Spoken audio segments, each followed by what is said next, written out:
Hello everyone, welcome to CS Pathshala by Vishvendra Chaudhary. स्वागत है आप सभी का एक और नई वीडियो में। तो जैसा कि आपको पता है, हम computer organisation and architecture subject पढ़ रहे हैं, जिसकी बेसिकली हमने 3 यूनिट कंप्लीट कर लिए है। आज हम 4th यूनिट स्टार्ट करेंगे और जो है बेसिकली आपकी मेमोरी यूनिट। ठीक, तो हमने आपकी जब सबसे फर्स्ट यूनिट पढ़ी थी तो उसमें हमने आपके कंप्यूटर की 5 फंक्शनल यूनिट पढ़ी थी। Input unit, output unit, ALU, control unit and memory unit. ठीक, तो इन 5 में से सबसे पहले हमने सेकंड यूनिट में एएलयू पढ़ी, यानी कि आपकी arithmetic and logical unit. Then हमने थर्ड यूनिट में आपकी कंट्रोल यूनिट पढ़ी एंड इस यूनिट में हम बात करेंगे आपकी मेमोरी यूनिट की। एंड जो आपके लास्ट यूनिट है यूनिट नंबर 5, उसमें हम बात करेंगे इनपुट आउटपुट यूनिट की। ठीक, तो सबसे पहले स्टार्ट करते हैं और सबसे पहले ये देखते हैं कि हमें इस कंप्लीट यूनिट में क्या क्या चीजें पढ़नी होगी। ठीक, तो बेसिकली मैंने लिखा हुआ है क्या क्या चीजें आपको पढ़नी है। सबसे पहला जो टॉपिक है आपका वो है आपकी मेमोरी हायरार्की। आपको मेमोरी की हायरार्की पढ़नी है। देन हम बात करेंगे रैम एंड रोम की, जो बेसिकली आपकी प्राइमरी मेमोरी है। देन हम बात करेंगे आपकी 2D and 2.5D memory organisation की। हम मेमोरी ऑर्गेनाइजेशन के बारे में पढ़ेंगे। आपके 2 टाइप्स के मेमोरी ऑर्गेनाइजेशन होते हैं, 2D एंड 2.5D। हम वो दोनों डिस्कस करेंगे। देन बेसिकली जो मेन चीज हमें पढ़नी है इस यूनिट के अंदर, ठीक, जो आपका मोस्ट ऑफ द कंटेंट रहने वाला है इस यूनिट का, वो होगा आपका कैश मेमोरी के बारे में। ठीक, तो कैश मेमोरी में हमें क्या क्या पढ़ना है? बेसिक कंसेप्ट पढ़ना है, देन उसके डिजाइन इशूज पढ़ने हैं, उसकी परफॉर्मेंस पढ़नी है, उसकी मैपिंग पढ़नी है एंड उसकी रिप्लेसमेंट पढ़नी है। तो आपका 50% जो कंटेंट है इस यूनिट का वो आपका कैश मेमोरी के बारे में ही है। ठीक, 5 टॉपिक पढ़ने हैं बेसिकली हमें कैश मेमोरी से रिलेटेड। उसके बाद हम बात करेंगे आपकी ऑक्सिलरी मेमोरी के बारे में, जिसमें बेसिकली हम अगेन 3 आपकी डिस्क दे रखी है। एक मैग्नेटिक डिस्क है, एक मैग्नेटिक टेप है और एक आपकी ऑप्टिकल डिस्क है। ये 3 चीजें हमें डिस्कस करनी है। एंड देन सबसे आपका लास्ट टॉपिक है आपकी वर्चुअल मेमोरी के बारे में। ठीक, तो ये आपका कंप्लीट कंटेंट रहने वाला है इस यूनिट का। अब अगर मैं बात करूं एग्जाम में क्या पूछा जाता है, तो एग्जाम जैसा कि आप देख रहे हो एक छोटी सी यूनिट है। ठीक, तो इस कंप्लीट यूनिट में कोई भी टॉपिक ऐसा नहीं है जो आपके एग्जाम में ना आया हो। ठीक, बट फिर भी अगर मैं मोस्ट इंपॉर्टेंट की बात करूं तो सबसे मेन चीज है आपकी कैश मेमोरी, और कैश मेमोरी में भी आपकी सबसे इंपॉर्टेंट है मैपिंग। ठीक, हम बेसिकली जब कोई भी डेटा मेन मेमोरी से कैश मेमोरी में लेके जाएंगे तो उसको कहाँ पे स्टोर कराएंगे ये बताती है मेरे को कैश मैपिंग। ठीक, तो आपके पास 3 मेथड है मैप करने के। एक पर्टिकुलर डेटा को आप कहाँ पे मैप कर रहे हो कैश मेमोरी के अंदर, उसके 3 मेथड है मेरे पास। वो तीनों आपके एग्जाम में जरूर पूछे जाते हैं। बेसिकली उसका न्यूमेरिकल आता है, तो जब हम डिस्कस करेंगे तो देखेंगे बेसिकली कैसे क्या पूछा जाता है, बट ये सबसे ज्यादा इंपॉर्टेंट है। उसके बाद अगर मैं बात करूं तो आपकी मेमोरी हायरार्की भी कई बार एग्जाम में पूछी गई है, रैम एंड रोम भी पूछी गई है। वहीं आपकी जो सेकेंडरी मेमोरी ऑक्सिलरी मेमोरी दे रखी है, ये भी आपके एग्जाम में कई बार पूछा गया है। मेमोरी ऑर्गेनाइजेशन भी आया हुआ है। तो बेसिकली जितने भी आपके टॉपिक है इससे अलग, वो सारे एक एक दो दो बार, अगर मैं पिछले 5-6 साल की बात करूं तो सारे टॉपिक्स 2-2 3-3 बार पूछे गए हैं। बट ये मैपिंग आपकी ऐसी है जो आपकी हर साल पूछी जाती है। ठीक, तो स्टार्ट करते हैं आपकी यूनिट का फर्स्ट टॉपिक। उससे पहले एक बार ये देख लो कि आपकी बेसिकली मेमोरी होती क्या है, क्योंकि हमें कंप्लीट जो यूनिट है हमारी मेमोरी के बारे में ही है। मेमोरी के बारे में ही सारी चीजें पढ़नी है। तो सबसे पहले अगर मैं बात करूं आपकी मेमोरी की, तो मेमोरी क्या है? मेमोरी क्या है? एक इलेक्ट्रॉनिक स्टोरेज स्पेस है जहां पे आप कोई भी डेटा या इंस्ट्रक्शंस स्टोर करा सकते हो। ठीक, तो बेसिकली जिस भी डेटा पे आपके कंप्यूटर को काम करना है या जो भी डेटा है आपके कंप्यूटर के पास, वो आप कहाँ पे स्टोर कराते हो? एक पर्टिकुलर स्पेस में स्टोर कराते हो, और उस स्पेस को मैं क्या बोलता हूँ? मेमोरी। ठीक, उसके बाद we can store and access data from memory. इस बेसिकली 2 प्रॉपर्टी है इसकी, आप डेटा स्टोर कर सकते हो प्लस एक्सेस भी कर सकते हो। वेन एवर आपको रिक्वायर्ड होगा डेटा, आप उसको एक्सेस कर सकते हो। प्लस अगर मैं क्लासिफिकेशन की बात करूं तो हम मेमोरी को डिफरेंट पैरामीटर के बेसिस पे डिफरेंट टाइप्स में क्लासिफाई कर सकते हैं। ठीक, आपके अलग अलग टाइप्स हो सकते हैं। अगर मैं बात करूं, आप कहीं पढ़ोगे कि मेमोरी के 2 टाइप होते हैं, प्राइमरी मेमोरी, सेकेंडरी मेमोरी। कहीं आप पढ़ोगे 2 टाइप्स की मेमोरी होती है, इंटरनल मेमोरी और एक्सटर्नल मेमोरी। जो आपके कंप्यूटर के अंदर है वो इंटरनल हो गई, जो बाहर की है वो एक्सटर्नल हो गई। कहीं आप पढ़ोगे रैम एंड रोम 2 होती है। कहीं आप पढ़ोगे उसके एक्सिस के बेसिस पे कि आपका रैंडम एक्सिस मेमोरी होती है, डायरेक्ट एक्सिस मेमोरी होती है, सिक्वेंशियल एक्सिस मेमोरी होती है। तो ऐसे आप डिफरेंट डिफरेंट पैरामीटर के बेसिस पे डिफरेंट टाइप्स में क्लासीफाई कर सकते हो मेमोरी को। ठीक, तो बेसिक सी चीजें हैं। अब हम बात करते हैं आपकी यूनिट का जो सबसे फर्स्ट टॉपिक है, मेमोरी हायरार्की के बारे में। ठीक, तो मेमोरी हायरार्की क्या होती है? बेसिकली आपने अपने कंप्यूटर के अंदर जो डिफरेंट टाइप्स की मेमोरी है जैसे मैंने अभी बताया, आप डिफरेंट बेसिस पे क्लासीफाई कर सकते हो मेमोरी को। तो आपने डिफरेंट टाइप्स की मेमोरी को आपके सिस्टम के अंदर, कंप्यूटर के अंदर एक स्ट्रक्चरल वे में उसको अरेंज कर रखा है on the basis of their speed, cost and size. ठीक, तो एक स्ट्रक्चर्ड वे में आपने मेमोरी को अरेंज कर रखा है on the basis of their speed, cost and size, और उसी पर्टिकुलर एक तरीके से बोल लो स्ट्रक्चर को या ऑर्गेनाइज वे को मैं क्या बोलता हूं? मेमोरी हायरार्की बोलता हूं। ठीक, अब बेसिकली ये किस लिए है? To maintain the balance between speed and cost. अब बेसिकली हम बात करते हैं, अगर सबसे पहले मैं बात करता हूं आपने कैसे अरेंज किया हुआ है। तो सबसे टॉप पे जो सबसे टॉप पे है आपकी वो मेमोरी है। सबसे पहले आपके सीपीयू रजिस्टर्स हैं, देन कैश मेमोरी है, देन मेन मेमोरी है, देन सेकेंडरी मेमोरी है, देन आपकी टर्सरी मेमोरी है। ठीक, जिसको मैं ऑक्सिलरी मेमोरी भी बोलता हूँ। ठीक, तो ये आपने अरेंज कर रखा है किसके बेसिस पे? जैसे मैंने अभी बताया, स्पीड, कॉस्ट एंड साइज के बेसिस पे। तो जैसे जैसे आप ऊपर से नीचे की साइड आओगे तो आपका क्या इंक्रीज होगा? Capacity and access time. Basically इसकी कैपेसिटी कम है आपके सीपीयू रजिस्टर्स की, यानी कि कम डेटा स्टोर कर सकते हैं, और आपकी जो टर्सरी मेमोरी है, ऑक्सिलरी मेमोरी है, वो आपकी मैक्सिमम डेटा स्टोर कर सकती है, उसकी जो कैपेसिटी है वो ज्यादा है। वहीं अगर मैं बात करूं एक्सेस टाइम की, एक्सेस टाइम होता है कि आप उस पर्टिकुलर मेमोरी से डेटा को एक्सेस करने में जो टाइम लगता है। ठीक, तो यहाँ पे एक्सेस टाइम आपका कम होगा, और जैसे जैसे आप नीचे की साइड आओगे इस हायरार्की में तो आपका एक्सेस टाइम इंक्रीज होगा। बेसिकली ये आपका इनवर्सली प्रोपोर्शनल होता है स्पीड के। तो यहाँ पे आपकी स्पीड सबसे ज्यादा होगी और यहाँ पे आपकी स्पीड सबसे कम होगी। वहीं अगर मैं बात करूं, जैसे आप नीचे से ऊपर की साइड जाओगे तो आपकी कॉस्ट जो है वो आपकी इंक्रीज होगी। बेसिकली एक पर्टिकुलर बिट ऑफ डेटा को स्टोर करने के लिए आपको यहाँ पे जो कॉस्ट होगी मेमोरी की वो कम होगी, और यहाँ पे जो होगी वो ज्यादा होगी। ठीक, तो ये डिफरेंट लेवल्स बोल सकते हो आप। लेवल 0 पे आपके सीपीयू रजिस्टर्स है, देन कैश मेमोरी है, देन मेन मेमोरी है, देन सेकेंडरी मेमोरी है, देन आपकी टर्सरी मेमोरी है। अब आपके एग्जाम में अगर ये चीज आती है तो आपको सबसे पहले तो ये आपका ऑर्डर पता होना चाहिए। ठीक, प्लस इस ऑर्डर में जो आपने रखा है वो ऐसे है कि जो आपकी सबसे फास्टेस्ट मेमोरी है वो आपके सीपीयू के पास में है, और जो आपकी सबसे स्लोएस्ट मेमोरी है वो आपके सीपीयू से दूर है। यानी कि जो सीपीयू के सबसे पास में है वो सीपीयू रजिस्टर्स है, देन कैश मेमोरी है, then main memory, then secondary memory, then आपकी टर्सरी मेमोरी।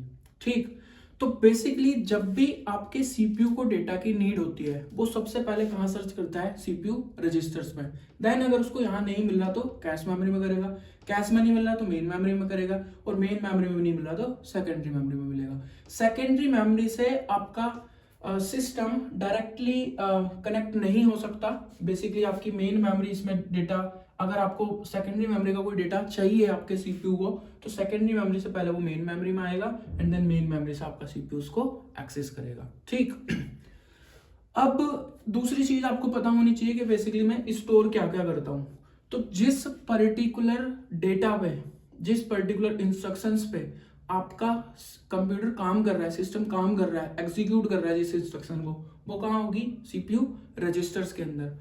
कैश मेमोरी में क्या स्टोर करता हूं मैं? जो आपका फ्रिक्वेंटली यूज्ड डेटा होता है, कि मैंने जिस डेटा को अभी रिसेंटली यूज किया है और जिसको मैं फ्रिक्वेंटली यूज कर रहा हूं वो डेटा मैं कैश में स्टोर करता हूं, सो डैट अगर मेरे को नेक्स्ट टाइम नीड पड़े तो मैं उसको डायरेक्टली कैश मेमोरी से एक्सेस कर लूं, मेरे को मेन मेमोरी से एक्सेस ना करना पड़े। ठीक, उसके बाद सेकेंडरी मेमोरी में आपका कंप्लीट डेटा है, और उसके बाद टर्सरी मेमोरी का आप बेसिकली यूज करते हो बैकअप वगैरह के लिए, अगर आपको बैकअप करना है तो डेटा का उस केस में।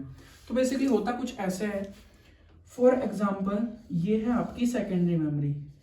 ठीक, उसके बाद आएगी आपकी मेन मेमोरी, ये आपकी मेन मेमोरी हो गई।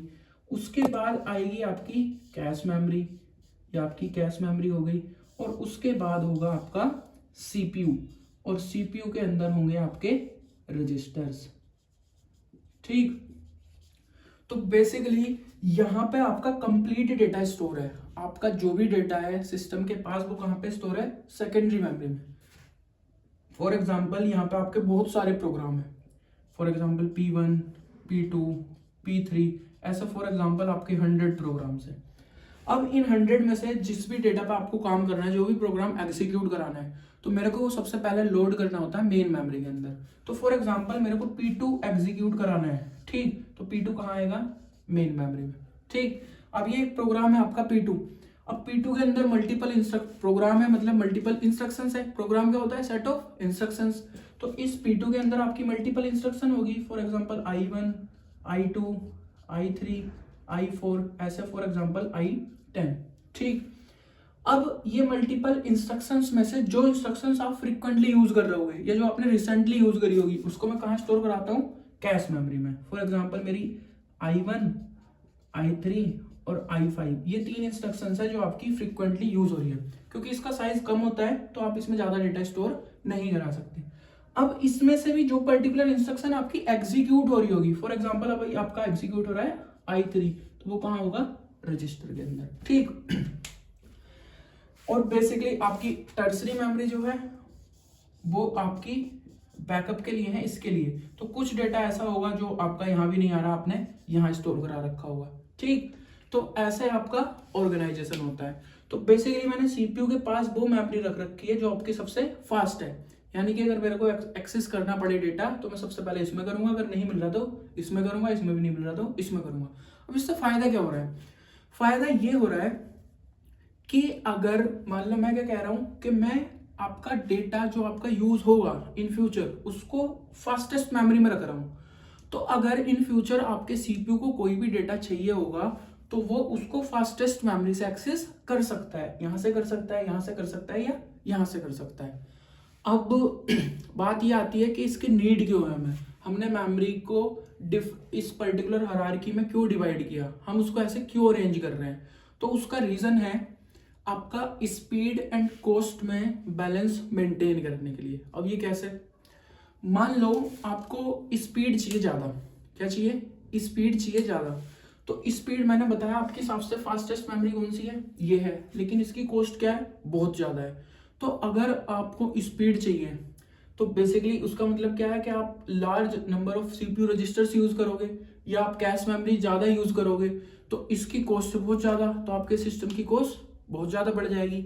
वहीं अगर आप कॉस्ट कम करोगे, आप कह रहे हो कि नहीं यार कॉस्ट ज्यादा होगी सिस्टम की, मेरे को कॉस्ट कम चाहिए, तो आपकी मेमोरी ये मिलेगी, फिर आपको सेकेंडरी मिलेगी या प्राइमरी मिलेगी। लेकिन अगर आप इसको यूज करोगे तो ये बहुत ज्यादा स्लो हो जाएगी। तो बेसिकली आपकी जो फास्टेस्ट मेमोरी है उसका प्राइस बहुत ज्यादा है, और जो आपकी जिसका प्राइस कम है वो स्लो बहुत ज्यादा है। तो बेसिकली आपको एक बैलेंस मेंटेन करना है स्पीड एंड कॉस्ट के बीच में, तो वो आप कर सकते हो इस हायरार्की को यूज करके, कि आपने सारी मेमोरी यूज कर ली थोड़ी थोड़ी थोड़ी थोड़ी, जो आपकी सबसे फास्टेस्ट है जिसकी कॉस्ट सबसे ज्यादा है वो थोड़ी कम साइज में यूज कर ली, जिसकी कॉस्ट कम है और स्लो है वो ज्यादा यूज कर ली। ठीक, और आपने अरेंज कर दिया इसको इस तरीके से कि मेरे को ये वाली एक्सेस ना करनी पड़े, मेरे को डेटा कहाँ मिल जाए, मेरे को यहीं मिल जाए डेटा, या मेरे को यहीं मिल जाए डेटा, या मैक्सिमम यहाँ पर मिल जाए डेटा। ठीक, तो इससे क्या होगा, आपका जो सीपीयू का एक्सेस टाइम है वो बेसिकली डिक्रीज हो जाएगा। ठीक, तो इसलिए मैं यूज करता हूँ। प्लस ये आपकी काम करती है एक प्रिंसिपल पे जिसको हम बोलते हैं लोकेलिटी ऑफ रेफरेंस। ठीक, आपकी बेसिकली कैश मेमोरी जो होती है वो भी उसी प्रिंसिपल पे काम करती है। तो लोकेलिटी ऑफ रेफरेंस क्या होता है, लोकेलिटी ऑफ रेफरेंस हमें बताता है कि जो डेटा आपने रिसेंटली यूज किया है इन फ्यूचर भी वो आपका यूज होगा। ठीक, तो बेसिकली मुझे पता है कि मैंने अभी I1 को यूज किया, मैंने अभी I1 को यूज किया, तो मैं I1 को यहाँ पे रखूंगा या मैं I1 को यहाँ पे रखूंगा। क्यों, क्योंकि मुझे पता है ये आपका इन फ्यूचर भी यूज होगा, और इन फ्यूचर अगर ये यूज होगा तो सीपीयू इसको डायरेक्टली यहाँ से एक्सेस कर लेगा, ना कि यहाँ से, क्योंकि इसकी स्पीड क्या है, स्लो है, और इसकी स्पीड क्या है, फास्ट है। तो मैं सीपीयू के पास जो मेमोरी है, जो आपकी फास्टेस्ट मेमोरी है, उसमें वो डेटा रखता हूं जो आपका रिसेंटली यूज्ड है। ठीक, आपका बेसिकली डेटा सेलेक्ट हो रहा है ना, यहाँ से आपने एक कंप्लीट प्रोग्राम लिया, यहाँ पे उस प्रोग्राम का आपने कुछ पार्ट लिया यहाँ पे और इसका भी कुछ पार्ट लिया यहाँ पे। तो मैं सीपीयू के बिल्कुल पास में जो आपकी फास्टेस्ट मेमोरी है उसमें वो डेटा रख रहा हूँ जो आपका बार बार यूज हो रहा है, जो आपका रिसेंटली यूज हुआ है। और क्यों रख रहा हूँ? क्योंकि वो आपका इन फ्यूचर भी यूज होगा। ये मेरे को कौन बताता है? Locality of reference. ठीक समझ आ गया? तो बेसिकली है क्या और कितने फेजेस है, वो लेवल्स है, कैसे आपने अरेंज कर रखा है, कौन सी पास में, कौन सी सबसे फार अवे है आपके सीपीयू से, वो आपको पता होना चाहिए। किस में क्या स्टोर करा रहे हो वो पता होना चाहिए। नीड क्यों है वो आपको पता होना चाहिए। किस प्रिंसिपल पे काम करती है वो आपको पता होना चाहिए। देन हम बात करते हैं इसकी कैरेक्टरिस्टिक्स की। आपकी मेमोरी हायरार्की की कैरेक्टरिस्टिक्स क्या है? तो सबसे पहले कैपेसिटी। कैपेसिटी का मतलब होता है कि मैक्सिमम डेटा आपकी कोई भी मेमोरी जो स्टोर कर सकती है। तो आपकी हायरार्की के अंदर जैसे जैसे आप टॉप टू बॉटम जाओगे आपकी कैपेसिटी इंक्रीज होती है। ठीक, उसके बाद एक्सेस टाइम। एक्सेस टाइम होता है कि एक पर्टिकुलर डेटा को उस पर्टिकुलर मेमोरी से एक्सेस करने में ऑन एवरेज कितना टाइम लग रहा है। ठीक तो अगेन जैसे जैसे आप नीचे की साइड जाओगे, आपकी हायरार्की में टॉप टू बॉटम जाओगे, तो आपका एक्सेस टाइम भी इंक्रीज होगा, यानी कि आपकी स्पीड डिक्रीज होगी। स्पीड के इनवर्सली प्रोपोर्शनल है। किसके इनवर्सली प्रोपोर्शनल है? स्पीड के। उसके बाद बात करते हैं परफॉर्मेंस की। परफॉर्मेंस आपका कई चीजों पर डिपेंड करता है। सबसे पहली चीज आपकी स्पीड ही हो सकती है। तो जैसे जैसे आप नीचे की साइड जाओगे आपका परफॉर्मेंस अगेन डिक्रीज होगा। प्लस आपकी होती है cost per bit. Cost per bit यानी कि एक पर्टिकुलर बिट को स्टोर कराने के लिए जो आपकी मेमोरी की कॉस्ट है, तो वो जैसे आप नीचे की साइड आओगे वो भी आपकी डिक्रीज होगी। यहाँ पे कॉस्ट सबसे ज्यादा है, यहाँ पे कॉस्ट सबसे कम है। तो ये आपकी सारी चीजें थी मेमोरी हायरार्की के बारे में। तो आपके एग्जाम में क्वेश्चन कई बार आया हुआ है, तो आपको क्या क्या चीजें पता होनी चाहिए है क्या? एक आप ऑर्गेनाइजेशन है, एक स्ट्रक्चर्ड वे में आपने ऑर्गेनाइज कर रखा है मेमोरी को on the basis of their speed, cost and size. ठीक, इसमें आपने ऐसे अरेंज किया है मेमोरी को कि जो सबसे फास्टेस्ट है उसको आपने सीपीयू के पास में रखा है और जो आपकी सबसे स्लोएस्ट है उसको आपने सीपीयू से दूर रखा है, सो डैट आपके सीपीयू को जब भी डेटा रिक्वायर्ड होगा वो अपने पास वाली मेमोरी से देखेगा और वो सबसे फास्टेस्ट है। ठीक, तो बेसिकली इससे आपके सीपीयू का एक्सेस टाइम कम होगा। ठीक, उसके बाद आपके पास ये 5 लेवल्स है आपके पास, L0 to L4। इसमें मैं स्टोर करता हूँ जिस डेटा पे काम चल रहा है, इसमें मैं स्टोर करता हूँ रिसेंटली यूज डेटा, इसमें आपका मेन प्रोग्राम होता है जिस पे भी आप जो भी आपको एग्जीक्यूट कराना है, इसमें आपका कंप्लीट डेटा है, इसका आप यूज करते हो बैकअप वगैरह के लिए। ठीक, 2 चीज हो गई। तीसरी चीज मुझे नीड क्यों है? आपका स्पीड एंड कॉस्ट के बीच में बैलेंस मेंटेन करने के लिए। चौथी चीज किस प्रिंसिपल पर काम करती है? Locality of reference. और लोकेलिटी ऑफ रेफरेंस मुझे क्या बताता है कि रिसेंटली यूज डेटा आपका इन फ्यूचर भी यूज होगा, तो उसे आप उसके पास में रखो और उसी पे ही आपका काम कर रही है मेमोरी हायरार्की। और बेसिकली आपको ये पता होना चाहिए कि स्पीड, साइज एंड कॉस्ट कैसे वैरी कर रहा है आपका जब आप हायरार्की में टॉप टू बॉटम या बॉटम टू अप जा रहे हो। एंड सबसे लास्ट में इसकी कैरेक्टरिस्टिक्स है capacity, access time, performance and cost per bit, उसका भी इसके रिगार्ड में आपको पता होना चाहिए। ठीक, तो ये आपका सिंपल सा टॉपिक था। आई होप आपको समझ में आ गया होगा। फिर भी अगर आपको कोई डाउट आता है तो आप मेरे से कमेंट सेक्शन में पूछ सकते हो। प्लस अगर मेरी वीडियो अच्छी लगी हो, इससे आपकी थोड़ी भी हेल्प हुई हो, तो मेरे चैनल को सब्सक्राइब कर लेना, वीडियो लाइक कर देना, कमेंट कर देना। नेक्स्ट वीडियो में मिलते हैं, अभी के लिए इतना ही, बाय बाय।